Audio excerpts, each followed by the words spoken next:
नमस्कार बच्चों। आज का जो हमारा विषय है वो है संचार, कम्युनिकेशन, उसके प्रकार और उसके जो तत्व हैं उसके बारे में हम आज जानकारी प्राप्त करेंगे। तो ये जो विषय है ये कक्षा 11 और 12 दोनों के लिए महत्वपूर्ण है और इसके साथ साथ जितने भी कॉम्पिटिटिव एग्जाम होते हैं उसमें भी इससे जो है प्रश्न पूछे जाते हैं। तो सबसे पहले बात करते हैं संचार की। संचार जो है इसका इतिहास उतना ही पुराना है जितना मानव का, क्योंकि संचार के बिना मानव जीवन जो है वो उसकी कल्पना भी नहीं की जा सकती। संचार शब्द जो है उसकी उत्पत्ति चर धातु से हुई है, जिसका अर्थ होता है चलना, एक स्थान से दूसरे स्थान तक पहुंचना। यहां जो एक स्थान से दूसरे स्थान तक पहुंचना है वो सूचनाओं का है, विचारों का है, अनुभवों का है, भावनाओं का है। यानी कि जब भी हम सूचनाओं को, विचारों को, अनुभवों को, भावनाओं को मौखिक, लिखित या दृश्य श्रव्य माध्यम, जो ऑडियो विजुअल एड्स होती हैं, उनके द्वारा जब हम एक स्थान से दूसरे स्थान तक उनको पहुंचाएंगे तो उसी प्रक्रिया को संचार कहा जाता है। यहां इंफॉर्मेशंस भी होंगी, थॉट्स भी होंगे, एक्सपीरियंसेस भी होंगे और फीलिंग्स या इमोशंस भी होंगे। तो संचार आप देखिए कि इसका इसका जो क्षेत्र है वो बड़ा विशाल है। विलियम नेम ने भी कहा है कि संचार जो है वो अनुभवों की साझेदारी है। Sharing of experiences is called communication. तो जहां भी हम अनुभवों को बांटेंगे वही एक तरह से संचार है। आइए बात करते हैं संचार के तत्वों की। तो इसमें सबसे पहले आता है संचारक, स्रोत भी इसको कहते हैं। अब संचारक या स्रोत जो है वो सोर्स ऑफ कम्युनिकेशन है या सोर्स ऑफ इंफॉर्मेशन है, जहां से जानकारी आगे पहुंचेगी। संचारक जो है वो संदेश देने वाला व्यक्ति या सोर्स है एक तरह से। अब यहां संचारक जो है उसके पास एक तो संदेश होना चाहिए। संदेश, वो मैसेज जो हम सामने वाले तक पहुंचाना चाहते हैं, message which we want to convey to other person. अब संचारक होगा, संदेश होगा, उसके बाद की जो प्रक्रिया है उसको कूटीकरण या इंग्लिश में एनकोडिंग कहा जाता है। एनकोडिंग का मतलब क्या होता है कि हमारा जो संदेश है उसको किसी न किसी कूट चिन्ह या भाषा में बांधना, क्योंकि जितनी भी भाषाएं हैं असल में वो कूट चिन्ह ही हैं और उनके माध्यम से ही वो जानकारियां सामने वाले व्यक्ति तक पहुंचती हैं। तो कूटीकरण जो है इसका संबंध संचारक से है। यह संचारक को करना है, अपना संदेश उसको किसी न किसी भाषा, किन्हीं न कूट चिन्हों में जो है वो बांधना पड़ेगा। संदेश आपको बता ही दिया, वो मैसेज जो हम कन्वे करना चाह रहे हैं। उसके बाद हमें किसी न किसी माध्यम की जरूरत पड़ेगी। ये माध्यम, इसके बीच में जो है वो आपका कूटीकरण या एक तरह से हमने जो कहा एनकोडिंग, एनकोडिंग की जो प्रक्रिया है, फिर माध्यम की जरूरत पड़ेगी। संदेश, संचारक था, संदेश भी उसने डिसाइड कर लिया जो सामने वाले तक पहुंचाना है। उसके बाद उसने कूटीकरण या एनकोडिंग भी कर ली, उसको किसी न किसी कूट चिन्ह में भी बांध दिया। अब सामने वाले तक पहुंचाने के लिए कोई ना कोई जरिया, कोई ना कोई माध्यम, मीडियम होना चाहिए। तो माध्यम यहां पे उस चीज को कहा जाता है जो हमारे संदेश को प्राप्तकर्ता तक लेकर जाएगी। ये माध्यम किसी भी तरह का हो सकता है, ये मोबाइल भी हो सकता है, ये समाचार पत्र भी हो सकते हैं, रेडियो भी हो सकता है, टेलीविजन भी हो सकता है। उसके बाद है प्राप्तकर्ता। ये सेंडर था जिसने संदेश को भेजा, और ये है आपका रिसीवर जो संदेश को प्राप्त करेगा। और ये जब संदेश प्राप्त करेगा, इसके बीच में भी एक प्रक्रिया होगी जिसको हम कहते हैं कूटवाचन, डिकोडिंग। क्या कहेंगे इसको? डिकोडिंग। पहले एनकोडिंग हुई, अब जब तक उसकी डिकोडिंग नहीं होगी, डिकोड करना किसी चीज को, जो कोड लिखे हैं, जो कूट है, जो भाषा है, उसको समझने का प्रयास करना, उसको अनफोल्ड करना। तो यहां जो इस बीच में जो यहां पे कूटीकरण हुआ था, एनकोडिंग हुई थी, प्राप्तकर्ता उसको क्या करता है? उसका कूटवाचन। कूटवाचन का मतलब होता है कि दिए गए संदेश, कूट चिन्हों या भाषा को समझना, उसको समझेंगे तभी हम संदेश को प्राप्त कर सकते हैं। अगर कोई व्यक्ति हमसे बात कर रहा है और जिस भाषा में वो बात कर रहा है, मान लो उसके कोड हमें आते ही नहीं है, तो हम उसकी बात को नहीं समझ पाएंगे। तो बीच में ये कूटवाचन की प्रक्रिया होती है, डिकोडिंग की। यहां जो एनकोडिंग हुई उसको समझना ही डिकोडिंग है। और फिर प्राप्तकर्ता जो है वो संदेश को प्राप्त करता है। अब संदेश, ये संचार की प्रक्रिया है सारा। अब इसके बीच में एक चीज है, शोर, जो नॉइस है, वो भी डिस्टर्ब करती है सारी संचार की प्रक्रिया को। कई बार पूछा जाता है कि शोर क्या है, तो हम कहेंगे कि संचार की इस पूरी प्रक्रिया के बीच में किसी भी प्रकार की वो आवाज जो हमारे संदेश को सामने वाले तक पहुंचाने में बाधा पैदा करेगी। कई बार आपने देखा होगा सिग्नल की प्रॉब्लम होती है, हम हेलो हेलो करते रहते हैं लेकिन आवाज नहीं आती। कई बार हम बस स्टैंड में हैं, रेलवे स्टेशन में हैं, तो बाहर इतनी आवाजें होती हैं कि हम सामने वाले को कहते हैं कि कोई नहीं, हम बाद में बात करते हैं, क्योंकि संचार, ये सारी चीजें हो रही हैं, लेकिन जो असल में संदेश है वो हम तक नहीं पहुंच पा रहा। तो इसे कहते हैं शोर, और ये संचार की प्रक्रिया में बाधा, ऑब्स्टेकल क्रिएट करता है। और एक और महत्वपूर्ण चीज है, जब कोई भी बात यहां से चलती है और वो इन सब चैनल से होती हुई इस व्यक्ति तक पहुंचती है, उसके बाद ये व्यक्ति उस संदेश को, उन बातों विचारों को समझता है, उसके बाद सेम प्रोसेस जो है वो रिपीट होता है। फिर ये भी, जैसे हम किसी को कह रहे हैं कि हाँ जी आप कैसे हैं, तो उसने जब उसको डिकोड कर लिया तो वो भी कहेगा कि हाँ जी मैं ठीक हूं, आप कैसे हैं। तो इस चीज को हम कहते हैं फीडबैक। हिंदी में इसे लिखेंगे हम प्रतिक्रिया। कि जब हमने संदेश प्राप्त किया तो उसके बाद हमने वापसी में जो संदेश दिया उसको हम कहेंगे फीडबैक या प्रतिक्रिया। तो ये प्राप्तकर्ता के द्वारा दी जाती है। फिर यहां से जब वो चीज यहां होते हुए फिर संचारक तक पहुंचेगी, फिर ये कुछ कहेगा, फिर वो यहां तक पहुंचेगा, फिर ये प्रोसेस जो है वो ऐसे ही चलता रहेगा। तो ये संचार के तत्व या संचार की जो प्रक्रिया है वो,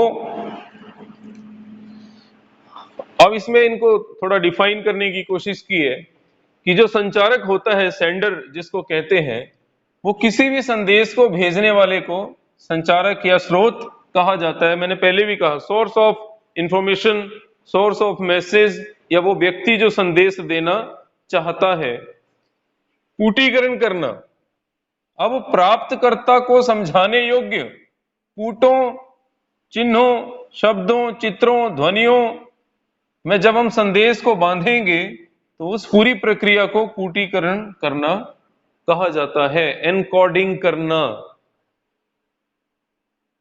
आगे है संदेश, वह विचार, भाव, सूचना या अनुभव, इसको पहले आना चाहिए इससे, क्योंकि संदेश होगा तभी हम उसका कूटीकरण करेंगे। संचारक प्राप्तकर्ता तक पहुंचाना चाहता है उसे संदेश कहते हैं।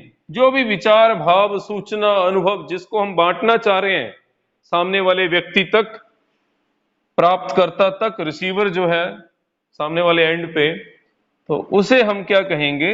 संदेश। अगला है माध्यम या चैनल। मैंने पहले भी कहा कि संचारक है, संदेश भी था, कूटीकरण भी हुआ, उसके बाद हमें माध्यम की जरूरत पड़ेगी जो हमारी बात को सामने वाले तक लेके जाएगा। तो वह माध्यम जिसके द्वारा संचारक अपने संदेश को प्राप्तकर्ता तक पहुंचाता है, वो ध्वनि तरंगे हो सकती हैं, वायु तरंगे हो सकती हैं, समाचार पत्र, रेडियो, टेलीविजन, मोबाइल, इंटरनेट आदि, ये सारे के सारे हमारे क्या हैं? माध्यम है, हमारे संचार के माध्यम है एक तरह से। पुराने जमाने में भी आपने देखा होगा, कबूतरों के जरिए, घुड़सवारों के जरिए या दूतों के जरिए जो है वो संदेश पहुंचाया जाता था। तो उस समय वो माध्यम थे, आज ये आधुनिक माध्यम है। प्राप्तकर्ता कौन है? प्राप्तकर्ता जो संदेश को प्राप्त करेगा, रिसीवर इसको कहा जाता है। कूटवाचन के बारे में मैंने आपको बताया, कूटीकरण की उल्टी प्रक्रिया, जो एनकोडिंग हुई,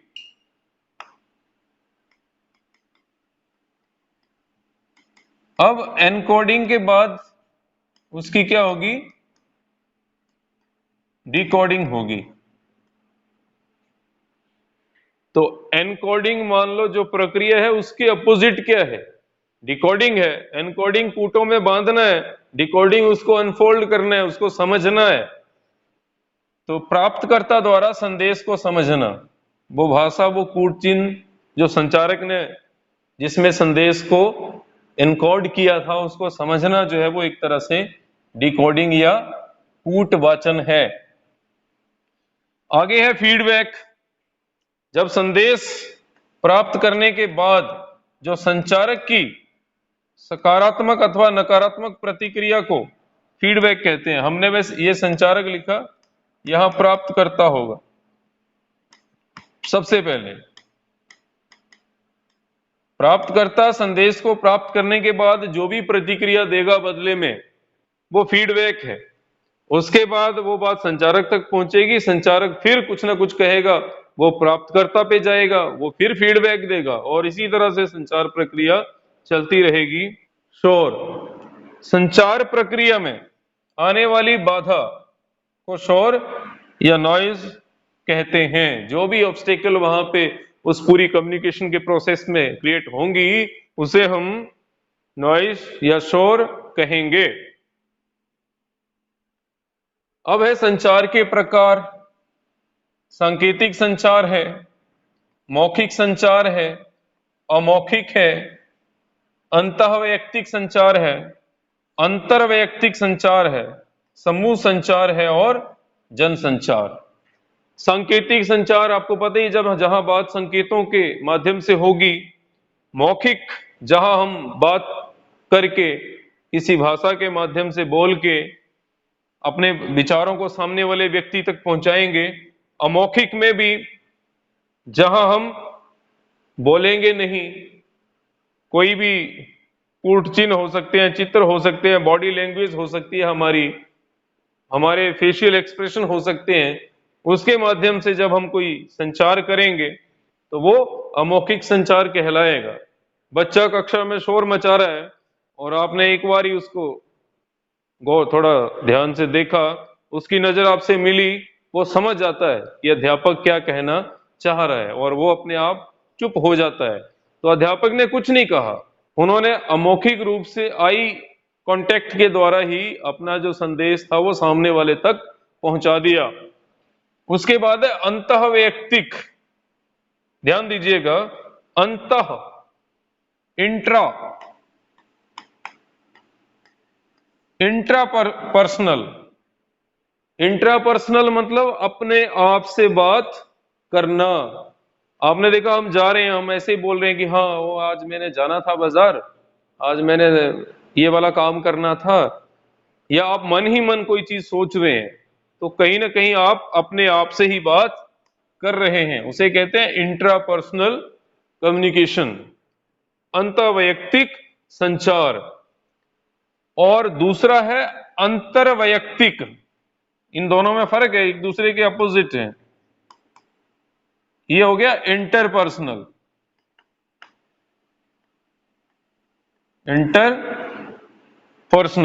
इंटरपर्सनल में क्या होगा, दो व्यक्ति आमने सामने होंगे और वो अपनी बातों का आदान प्रदान करेंगे, विचारों को बांटेंगे, तो उसको कहते हैं अंतरवैयक्तिक संचार।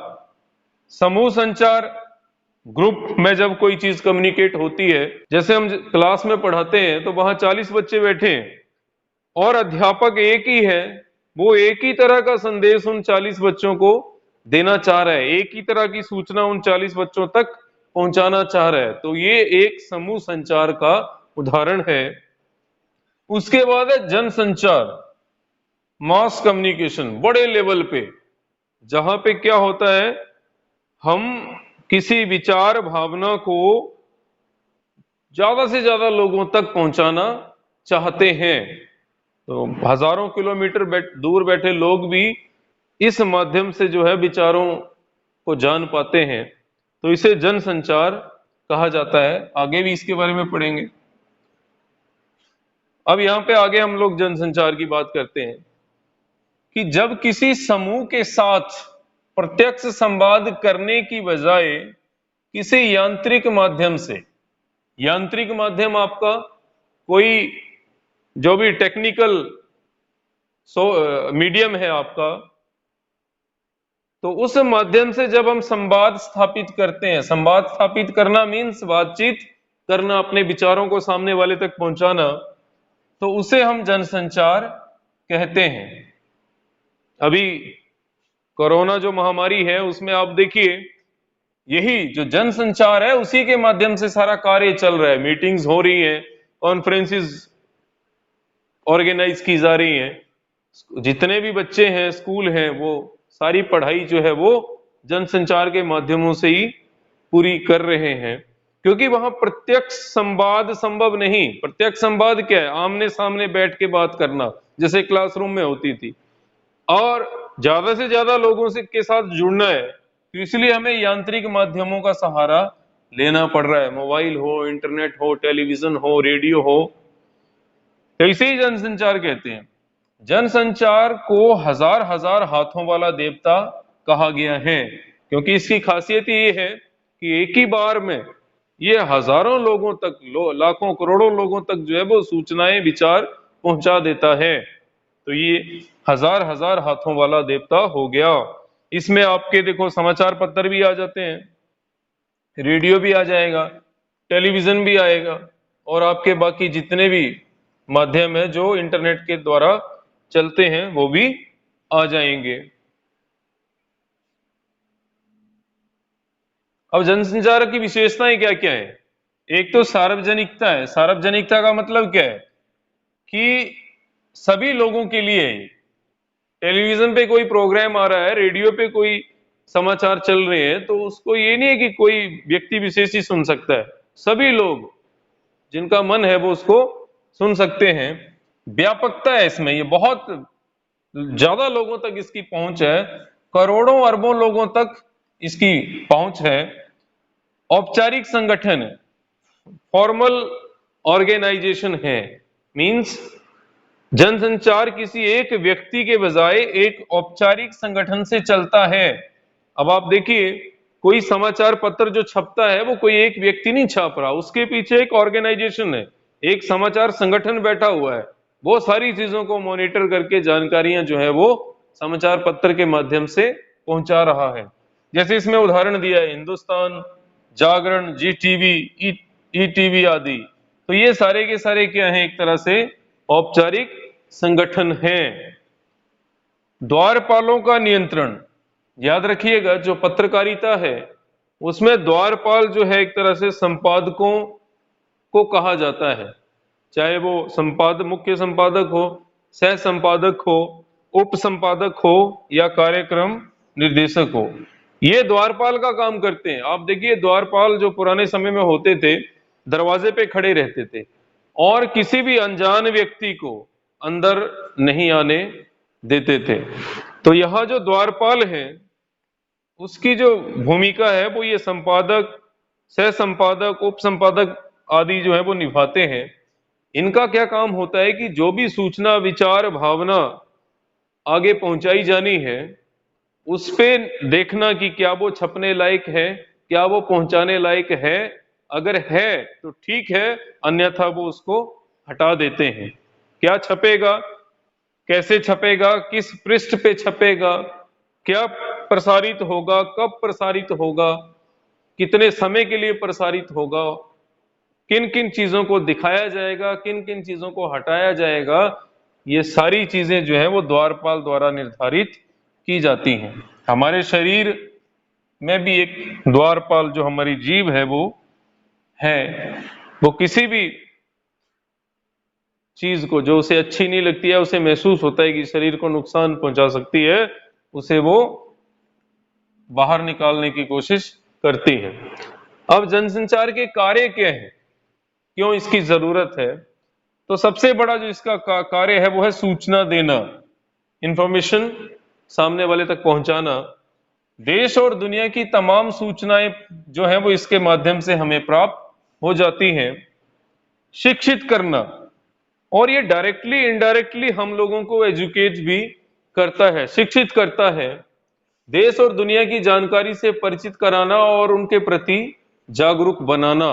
हमें पता चलता है जैसे जैसे हम इन चीजों से जुड़ते हैं, क्या सही है, क्या गलत है, कौन सा काम ठीक हो रहा है, कौन सा काम गलत हो रहा है, उसका पता चलता है। बशर्त एक ही है कि हमारा जो मीडिया है वो स्वतंत्र रूप से कार्य करे, निष्पक्ष होके काम करे।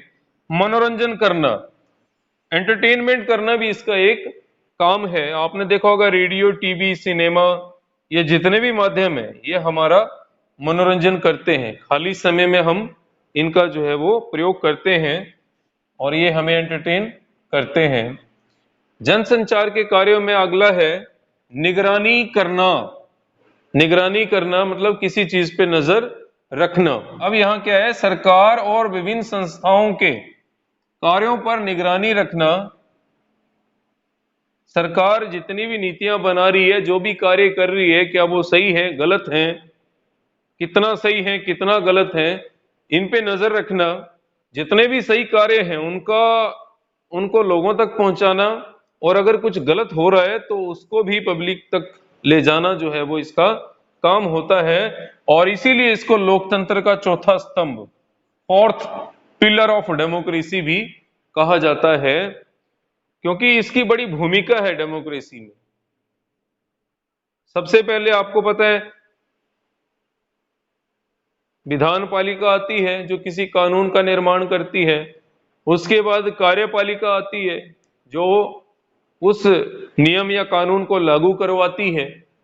तीसरे नंबर पे आपकी न्यायपालिका आती है कि वहां पे अगर कोई समस्या आए उसको लागू करने में, या उसके बाद कोई कॉन्फ्लिक्ट पैदा हो तो उसके समाधान के लिए न्यायपालिका है।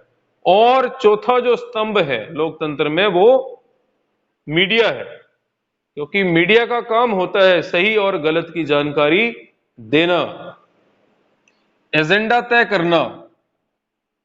सूचनाओं और विचारों के जरिए किसी देश या समाज का एजेंडा तय करता है। किसी खास घटना या मुद्दे को बहुत अधिक कवरेज देकर प्रमुखता से उठाया जाता है तथा सरकार और समाज को उस पर अनुकूल प्रतिक्रिया देने के लिए बाध्य किया जाता है। अब ये जो मीडिया है वो एजेंडा भी तय करता है। जनसंचार के माध्यमों के द्वारा एजेंडा भी तय होता है। बार बार अगर एक ही चीज दिखाई जाएगी और ये भी दिखाया जाएगा कि ये चीज अच्छी है, अच्छी है, अच्छी है, तो एक ऐसा भी समय आएगा जब आप ये मानने को बाध्य हो जाएंगे कि वो चीज अच्छी है। आप देखिए जो इलेक्शन होते हैं तब इस चीज का जो है बहुत ज्यादा इस्तेमाल किया जाता है। आजकल तो कंपनियों को कॉन्ट्रैक्ट दिए जाते हैं कि सोशल मीडिया पे हमारी जो छवि है उसको सुधारिए, लोगों में हमें थोड़ा फेमस कीजिए, उनके मन में हमारे प्रति जो है वो एजेंडा बनाइए कि हम अच्छे हैं। जनमत का निर्माण करना जिसको कहा जाता है।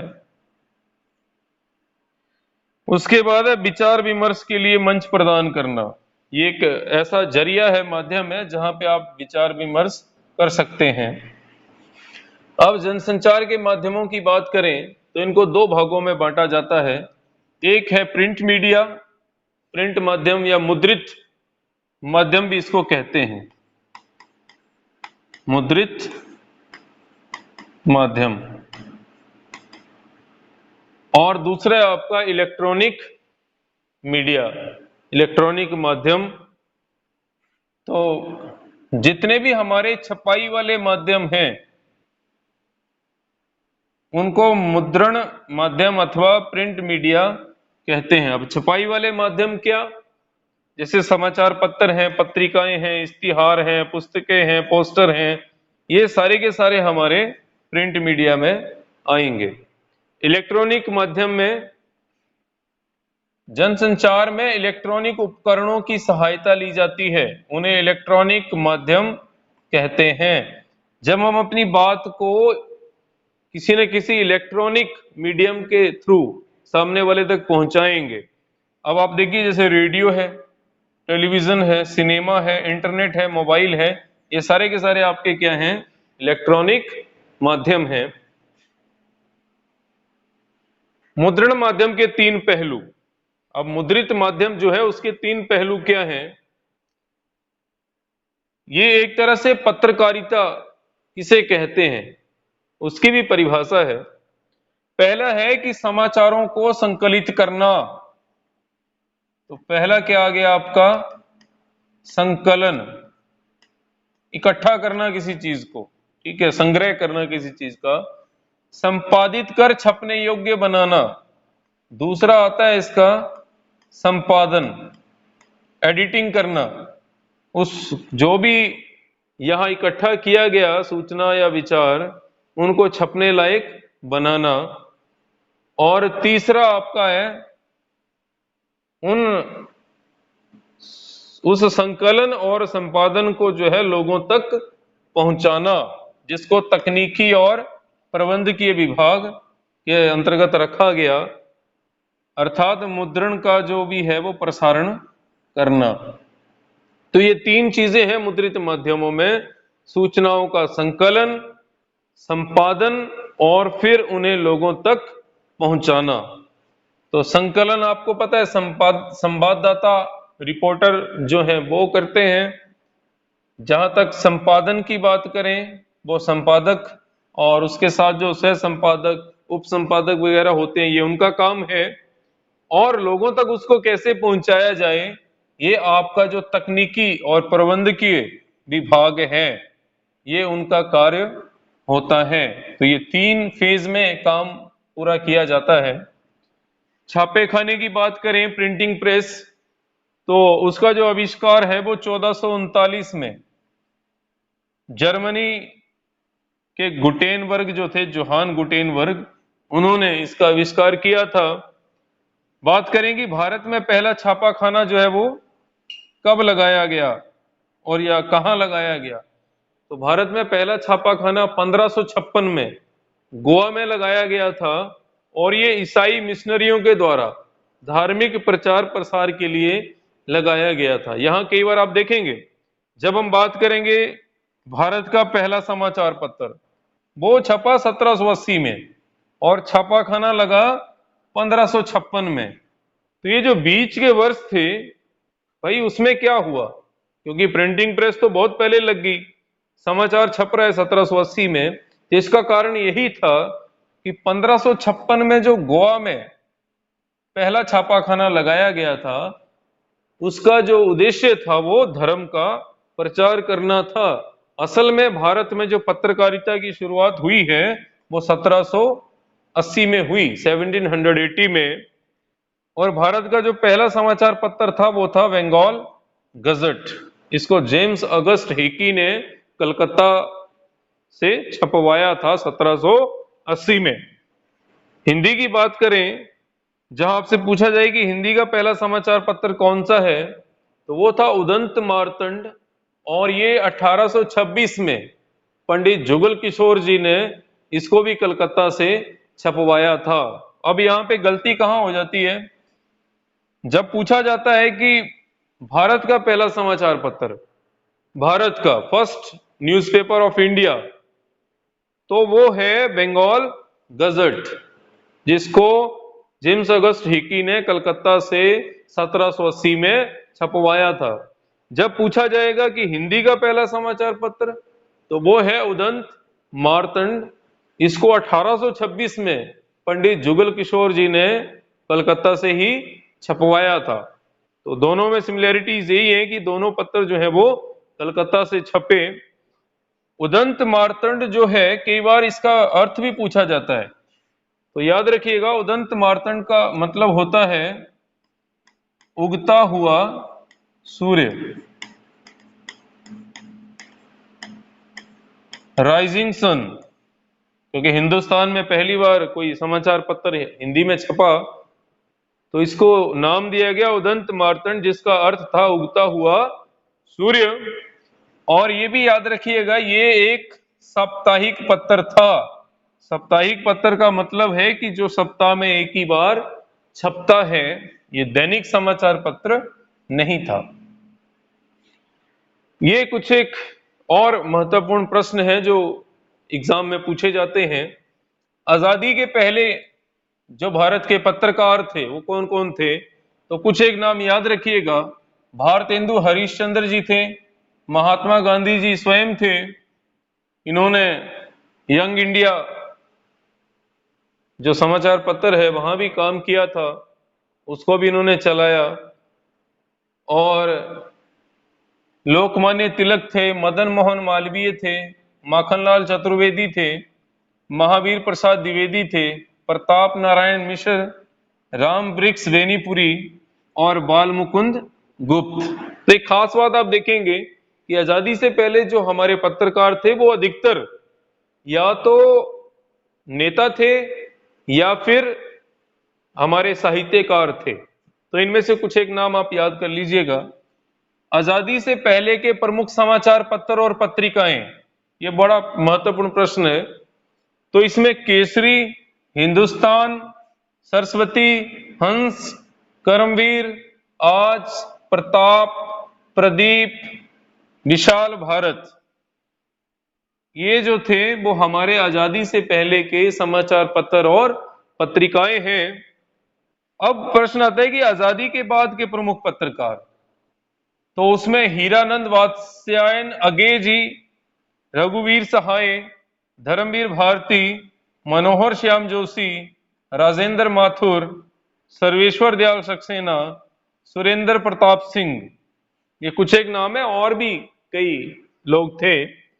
आजादी के बाद के प्रमुख पत्र, उसमें नव भारत टाइम्स है, जनसत्ता है, नई दुनिया है, हिंदुस्तान है, राजस्थान पत्रिका है, अमर उजाला है, दैनिक भास्कर है, दैनिक जागरण है, और भी कई समाचार पत्र हैं।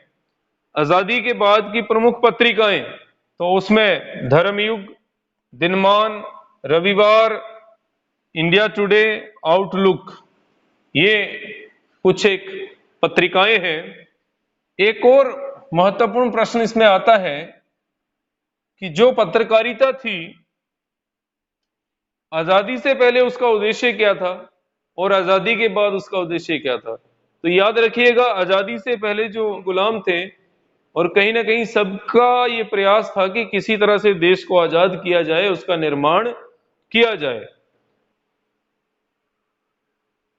आजादी के बाद क्या हुआ, कुछ समय के लिए तो राष्ट्र निर्माण की बात रही, क्योंकि आजादी से पहले देश को आजाद कराना था, राष्ट्र का निर्माण करना था। आजादी के बाद भी थोड़ा सा ये रहा राष्ट्र निर्माण की बात, लेकिन धीरे धीरे इसमें जो है वो व्यावसायिकता आ गई, यानी कि अब ये एक बिजनेस बन गया। और कि आप देखिए 2002 में पहला जो समाचार चैनल था जो 24x7 चलता था, वो आज तक था। और आज आप देखिए कि कितने ऐसे चैनल जो हैं वो धुआंधार चल रहे हैं। तो ये व्यवसायिक हो गया, ये क्षेत्र जो था वो व्यवसाय बन गया। और आज इसका जो प्रमुख उद्देश्य है वो सिर्फ और सिर्फ पैसा कमाना है, प्रॉफिट गेन करना है। वो बात अब नहीं रही जहां राष्ट्र या राष्ट्र निर्माण के बारे में सोचा जाए। तो ये कुछ एक प्रश्न है जिसके आप देख सकते हैं कि आज हमने जो पढ़ा उसमें से आप इनके उत्तर दे पाएंगे कि नहीं। अगर आप इन प्रश्नों के उत्तर दे पाएंगे तो आज का ये जो हमारा सेशन था वो सक्सेसफुल होगा। तो आज के लिए इतना ही, अगले वीडियो के साथ फिर मिलेंगे। धन्यवाद।